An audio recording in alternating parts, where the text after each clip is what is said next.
Petro বাংলার প্রস্তুতি। Lecture number 1। Bangla ভাষার উৎপত্তি 7ম শতাব্দীতে। এটি কে বলেছেন? এটি বলেছেন মোহাম্মদ শহীদুল্লাহ। বাংলা ভাষার উৎপত্তি 7ম শতাব্দীতে, এটি বলেছেন মোহাম্মদ শহীদুল্লাহ। শব্দজোড় ব্যাকরণে কোন অংশে আলোচ্য বিষয়? শব্দজোড় অর্থতত্ত্বে আলোচনা করা হয়। শব্দজোড় ব্যাকরণের কোন অংশে আলোচ্য বিষয়? এটি অর্থতত্ত্ব।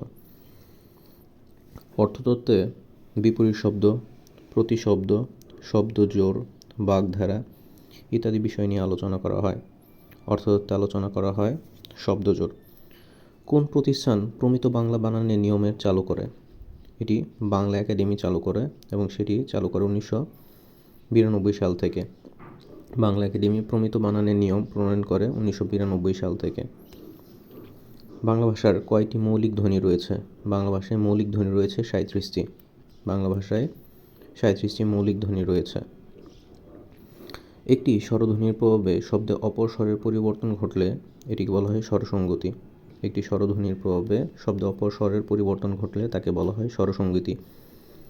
আমরা যদি একটা উদাহরণ দেখি, যেমন দেশি থেকে দিশি, বিলাতি থেকে বিলিতি, মোলা থেকে মূলো, এগুলো স্বরসঙ্গতির উদাহরণ। নিচের কোন শব্দটি নত্যবিধানের নিয়মানুসারে গঠিত হয়েছে? কফনী, বিপণী, মণি, রুক্মিণী। উত্তর হচ্ছে রুক্মিণী। নিচের কোন শব্দটি নত্যবিধানের নিয়মানুসারে গঠিত হয়েছে? নত্যবিধানের নিয়মানুসারে রুক্মিণী শব্দটি সঠিক, কারণ আমরা জানি রি, র, স এরপরে স্বরধ্বনি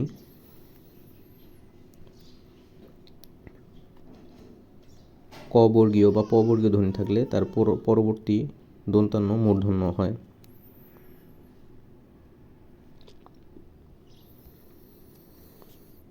স্বভাবতই মূর্ধন্য হয় এমন কিছু শব্দ হচ্ছে চাণক্য, মাণিক্য, গণ, কণিকা, বণিক, লবণ, মন, বেণুবীণা, কল্যাণ, কঙ্কন, শোণিতমণি, স্থানুগুণ, পুণ্যবেণী, ফণী, অনুবিপণী, গণিকা, আপন, লাবণ্য, বাণী, নিপুণ, ভণিতা, পানি, গৌণ, কোণ, ভান, বাণিজ্য, পণ, শান, চিক্কণ, নিক্কণ, তুন, কফনী, গুণ, গণনা, পিনাক, পণ্যবান। কোনটি ভাষা পরিবারের নাম নয়? ইন্দো দ্রাবিড়ীয় এটি কোনো ভাষা পরিবারের নাম নয়। পৃথিবীর ভাষাগুলোকে ইন্দো ইউরোপীয়, চীনা তিব্বতীয়, আফ্রিকীয়, সেমীয়, হেমীয়, দ্রাবিড়ীয়, অস্ট্রোএশীয় প্রভৃতি ভাষা পরিবারে ভাগ করা হয়েছে। বাক্যতত্ত্বের আলোচ্য বিষয় নয় কোনটি? বাক্যতত্ত্বের আলোচ্য বিষয় নয় হচ্ছে বাগধারা, কারণ বাগধারা অর্থতত্ত্বে আলোচনা করা হয়। কোন বানানটি অশুদ্ধ? কোন বানানটি অশুদ্ধ? গভর্নর বানানটি অশুদ্ধ, কারণ গভর্নরে দন্তান্ন হবে, যেহেতু এটি বিদেশি শব্দ, বিদেশি শব্দে মূর্ধন্য ব্যবহার হয় না। যেমন অগ্রাণ, এখানে দন্তান্ন হবে। ঝর্ণা দন্তান্ন হবে। গভর্নর, হর্ন, অতৎসম শব্দে মূর্ধন্য ব্যবহার করা হয় না। অর্ধ সংবৃত সম্মুখ স্বরধ্বনি কোনটি? অর্ধ সংবৃত সম্মুখ স্বরধ্বনি হচ্ছে এ। আমরা এই ছকটা দেখলে, এই ছকটা এইভাবে মনে রাখা যেতে পারে, ইয়া অ উ। তাহলে এইখানে উপরেরগুলো হচ্ছে রস্বই এবং রস্ব, এগুলো হচ্ছে সংবৃত। এ উ অর্ধ সংবৃত, এ অ অর্ধ বিবৃত, আ হচ্ছে বিবৃত। শুধুমাত্র সরিয়া এটা হচ্ছে মধ্য, ইয়ে এগুলো হচ্ছে সম্মুখ, অ উ রস্ব এগুলো হচ্ছে পশ্চাৎ।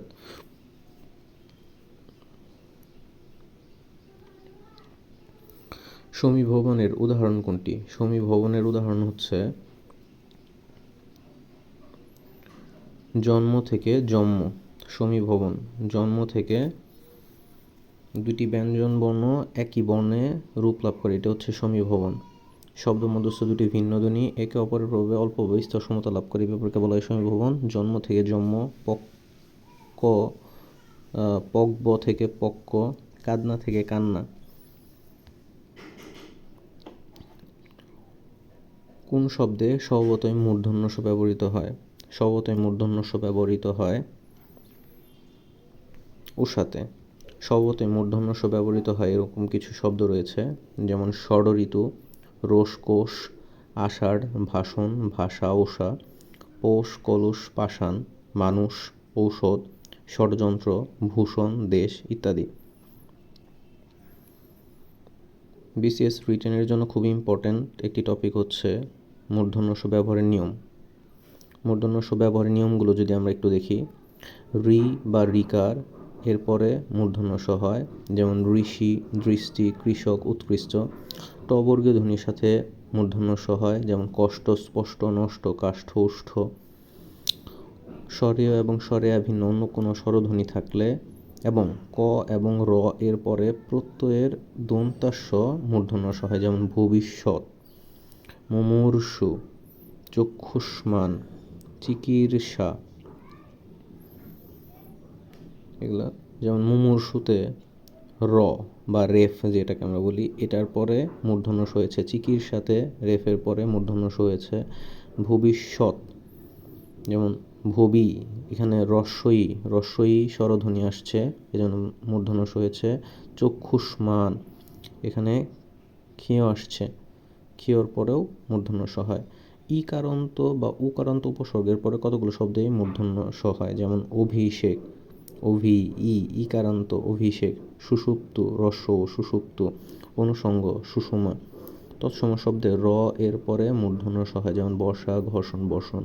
আর কিছু শব্দ স্বভাবতই মূর্ধন্য ষ হয়, যেমন আশা, ষড়ঋতু, রোষকোষ, আষাঢ়, ভাষণ, উষা, পৌষ ইত্যাদি। ধ্রুপদী ভাষা হিসেবে স্বীকৃত কোনটি? ধ্রুপদী ভাষা হিসেবে স্বীকৃত হচ্ছে সংস্কৃত ভাষা। ধ্রুপদী ভাষা হিসেবে স্বীকৃত কোনটি? সংস্কৃত ভাষা। নত্যবিধান এবং সপ্তবিধান ব্যাকরণের কোন অংশে আলোচনা করা হয়? এটি আলোচনা করা হয় ধ্বনিতত্ত্বে। বাংলা একাডেমি প্রমিত বাংলা বানানের নিয়ম অনুসারে কোনটি সঠিক? মিতালি এবং ষাডি। মিতালি আলিফ প্রত্যয় যুগে গঠিত শব্দে হ্রস্ব ইকার হয়।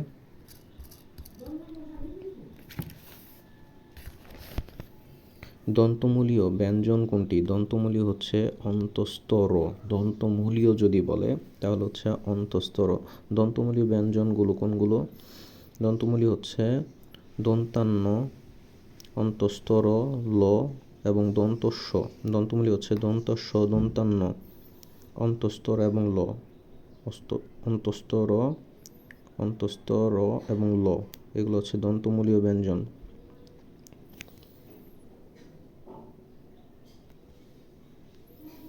উদ্ধার থেকে উধার বা ধার পরিবর্তন কোন ধরনের পরিবর্তন? এটি হচ্ছে স্বরলোপ। উদ্ধার আ ধ্বনি স্বরলোপ, লোপ পেয়েছে, আ ধ্বনি স্বরলোপ। উদ্ধার থেকে ধার, উ ধ্বনির স্বরধ্বনি উ লোপ পেয়েছে, এটা স্বরলোপ। উদ্ধার থেকে ধার স্বরলোপ। সমাসবদ্ধ শব্দে সাধারণত নত্যবিধান খাটে না। সমাসবদ্ধ শব্দে যেমন সর্বনাম, সমাসবদ্ধ শব্দের সাধারণত নত্যবিধান খাটে না, যেমন হচ্ছে ত্রিনয়ন, এছাড়া রয়েছে ত্রিনয়ন হতে পারে। তাহলে সমাসবদ্ধ শব্দে সাধারণত নত্যবিধান খাটে না, এরূপ ক্ষেত্রে দন্তান্ন হয়, যেমন ত্রিনয়ন, সর্বনাম, দুর্নীতি, দুর্নাম, দুর্নিবার, পরনিন্দা, অগ্রনয়। বিশেষ রিটেনে নত্যবিধানের বা মূর্ধন্য ব্যবহার আসে, যেমন ট বর্গীয় ধ্বনির আগে তৎসম শব্দে স্বভাবতই মূর্ধন্য হয়। ট বর্গীয় ধ্বনির আগে, যেমন ঘণ্টা, লুণ্ঠন, কাণ্ড ইত্যাদি। রি র স এরপরে মূর্ধন্য স হয়, সেখানে মূর্ধন্যও হয়, যেমন ঋণ, তৃণ, বর্ণ, বর্ণনা, কারণ, মরণ, ব্যাকরণ, ভীষণ, ভাষণ, উষ্ণ ইত্যাদি। রি র স এরপরে স্বরধ্বনি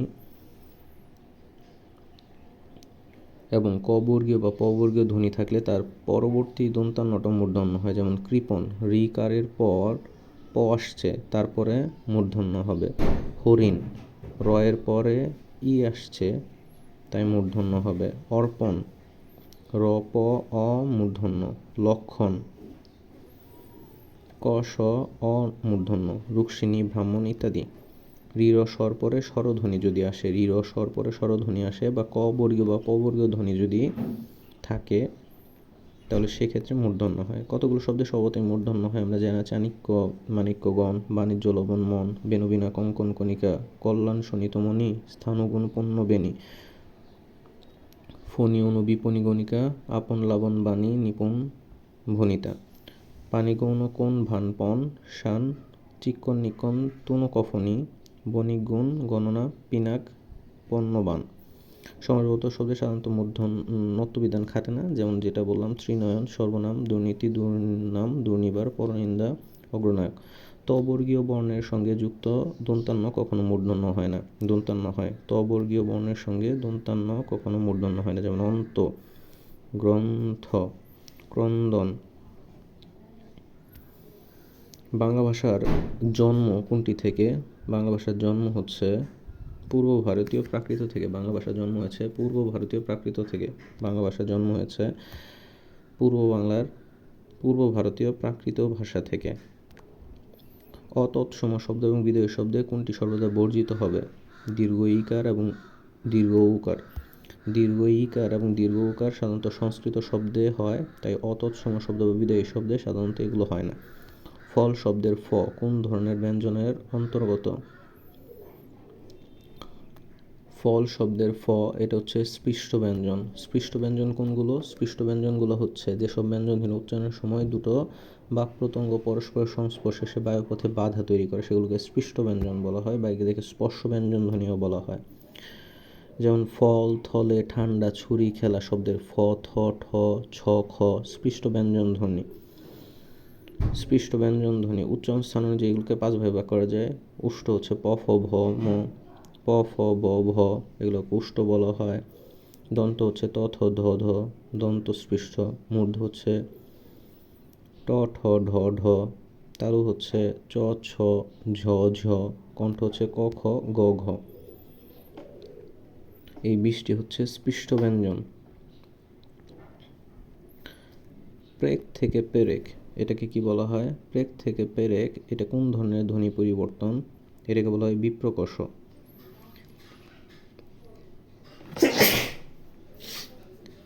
আখি জিনিসপত্র নিয়ে পোস্ট অফিসে গেল। আখি জিনিসপত্র নিয়ে পোস্ট অফিসে গেল। বাক্যটির জিনিস এবং পোস্ট শব্দগুলোতে মূর্ধন্য স এর ব্যবহার দুটোই অশুদ্ধ।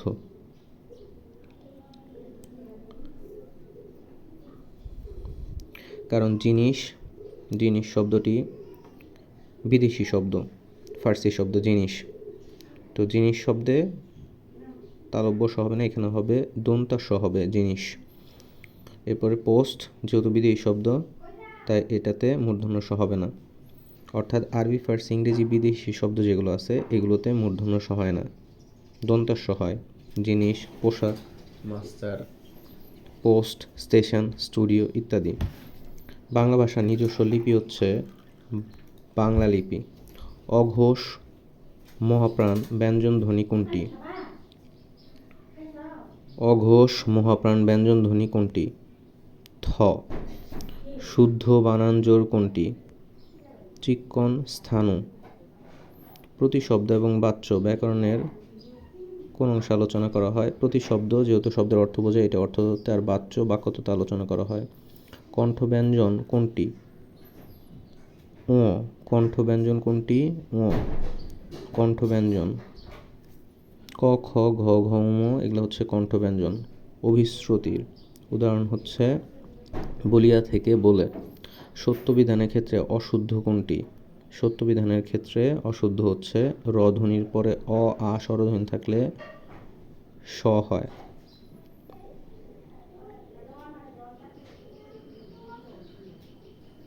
এটি সাধারণত হবে ই কারান্ত বা ও কারান্ত উপসর্গের পর কতগুলো শব্দে স হয়।